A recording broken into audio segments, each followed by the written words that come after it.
Assalamualaikum warahmatullahi wabarakatuh. Horas Medan. Hai guys, salam ketemu lagi bersama kami di Rusdian Effendi Channel. Kali ini kita ngevlog untuk jalan-jalan karena kondisi masa liburan. Jadi kita akan melakukan perjalanan menuju wilayah puncak. Kalau di Sumatera Utara, wilayah ini disebut dengan wilayah yang tepatnya dengan kata Brastagi. Apa itu Brastagi? Nanti kita saksikan bagaimana kondisi Brastagi di Provinsi Sumatera Utara ini. Hai guys, kita ketemu lagi di tempat khusus di sini. Kali ini kita ngevlog di berbagai lokasi tempat di daerah Sumatera Utara. Nah, kali ini coba kita tes, tebak di mana kita berada guys. Perhatikan.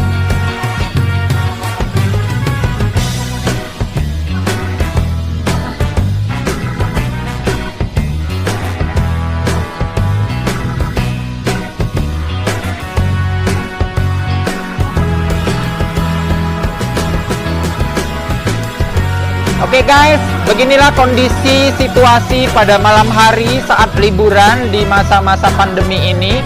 Walaupun masa pandemi, tapi namanya liburan tetap dilaksanakan oleh warga kita orang Medan. Baik guys, jangan lupa saksikan terus kami di Rusdian Effendi Channel. Dan satu lagi pesan kami adalah tonton terus video ini. Mari kita subscribe video ini dan tekan tombol lonceng notifikasinya agar kamu menjadi orang pertama dalam setiap menonton konten-konten kami. Jangan lupa kembali berilah like dan komentar agar konten kami bisa berkembang di kemudian. Saksikan terus Rusdian Effendi Channel.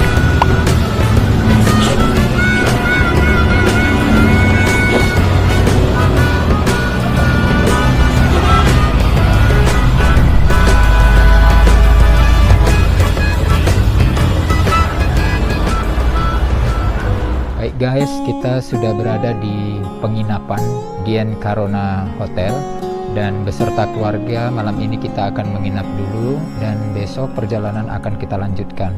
Selamat kita lanjutkan, selamat bobo. See you.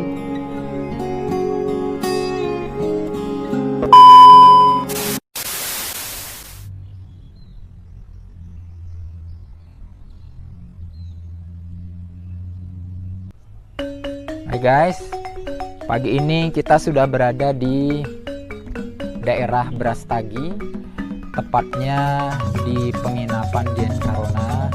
Dan pagi ini kita akan berjalan-jalan di keliling kota Brastagi. Tapi sebelumnya saya ingin mengisahkan dulu tentang kota Brastagi ini. Sebenarnya kota Brastagi ini adalah kota terbesar kedua setelah kota Kabanjahe di daerah Kabupaten Tanah Karo ini. Nah, kota Brastagi ini adalah merupakan salah satu tempat pariwisata penyumbang aset pariwisata terbesar juga di daerah Sumatera Utara. Brastagi adalah merupakan sebuah tempat pariwisata dengan jarak dari kota Medan sekitar 66 km. Jadi kalau kita mau ke Brastagi itu sekitar perjalanannya kurang lebih 3 jam dari kota Medan menuju Brastagi ini. Nah, di Brastagi ini yang perlu kita ketahui bahwa kota ini terapit oleh 2 gunung, yakni Gunung Sinabung dan Gunung Tibayak, yang baru-baru ini memang sedang aktif dan pernah terjadi muntahan-muntahan lahar di pegunungan tersebut. Nah guys, di kota Brastagi ini banyak terdapat penghasilan dan aktivitas-aktivitas ekonomi dari masyarakatnya, yang salah satunya adalah aktivitas di penjualan para petani tentang sayur-sayuran, buah-buahan yang menjadi omset utama dari kota Brastagi ini. Jadi yang menambah omset pariwisata di sini selain keindahan alam, penghasilan dari segi sayur-sayuran, buah-buahan juga salah satu menjadi komoditi utama masyarakat di sini. Bahkan para pengunjungnya juga banyak dari Singapura dan Malaysia yang berkunjung ke Tanah Karo ini. Nah, di sini etnis yang dominan adalah suku Karo. Suku Karo ini tepatnya di dialeknya menggunakan komunikasi bahasa Gunggung. Nah, ada banyak ragam komunikasi bahasa di daerah Tanah Karo ini, tapi untuk ciri khas di sini adalah gaya bahasa yang mendayu.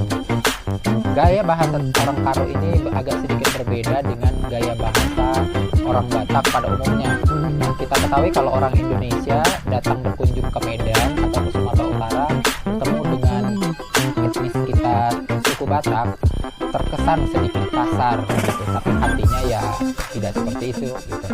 Nah, untuk di Tanah Karo ini sedikit berbeda. Mereka menggunakan bahasa yang mendayu dia seperti itu, dan nanti bisa kita saksikan di pajak atau di pasar, pusat-pusat pasar di daerah Tanah Karo ini.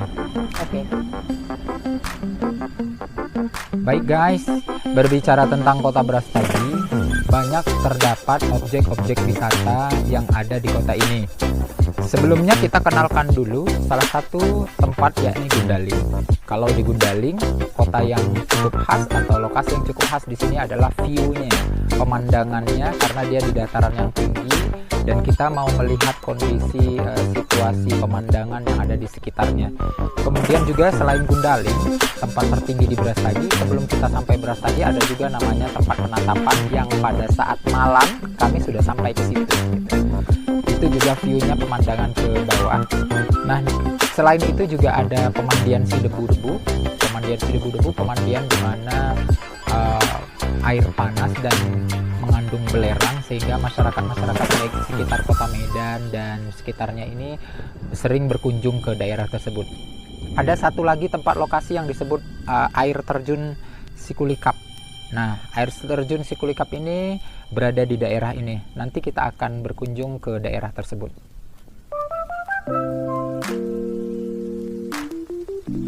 Jadi sebenarnya Kota Brastagi ini sudah layak dikatakan sebagai kota madya.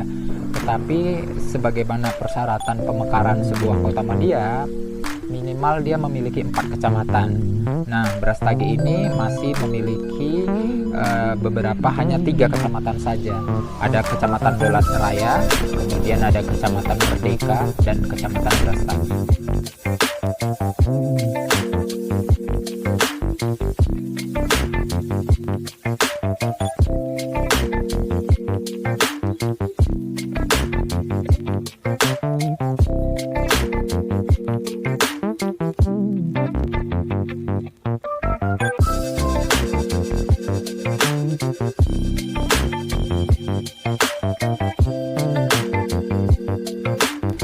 Baik guys, pagi ini kita sudah berada di lokasi Pasar Buah Brastagi.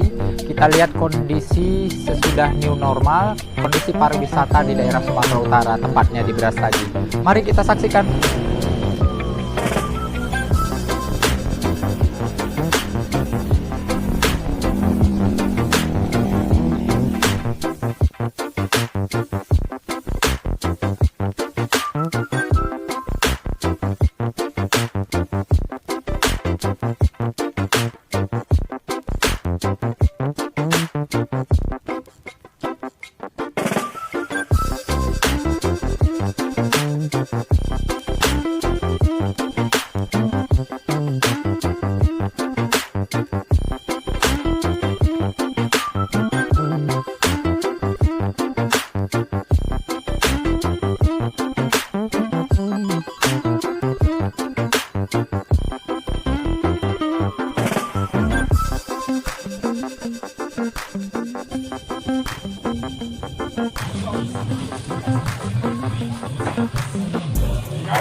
Baik guys, kesempatan kali ini kita sudah ada di Pasar Buah Brastagi. Bersama kita di sini pedagang buah. Kita akan wawancarai, namanya Mama Tegar ya? Iya, Mak Tegar. Mak Tegar.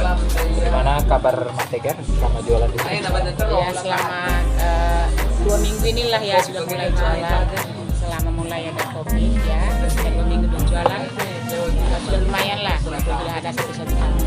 Selama kondisi Covid ini bagaimana perdagangan situasi buah? Sama sekali nggak jualan. Sama Sebulan nggak jualan. Apa harapan Ibu setelah new normal ini? Harapan supaya ya sudah inilah dia sudah biasa gitu, biasa supaya tamu datang. Kalau boleh tahu Bu, rata-rata pendapatan per kapita kita di buah ini sudah semakin berkurang ini, bagaimana menurut pendapat Ibu terhadap pariwisata di Ya, supaya inilah supaya tamu ini kembali dibebaskan seperti biasa, tonton biasa. Ini buah-buah ini berasal dari Brastagi? Dari Brastagi ya. Asli, Pak. Brastagi. Baik Bu, terima kasih Tegar ya. Oke. Demikian tadi pemirsa, kita sudah mewawancarai para pedagang di buah di sini. Kita saksikan ke tempat yang lain, silakan.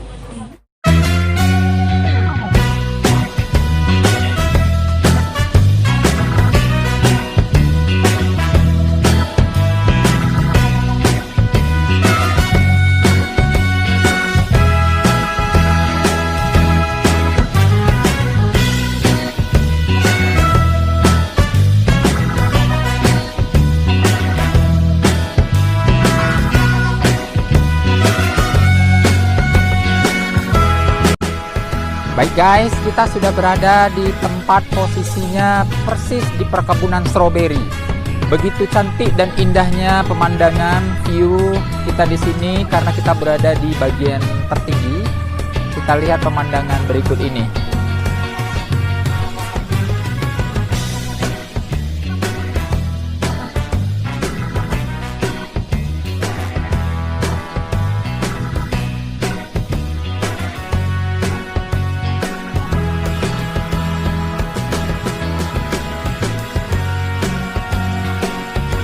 Sahabat YouTube sekalian, kali ini kita berada di tempat pemerasan susu karena kebetulan tempat tersebut lagi diperbaiki.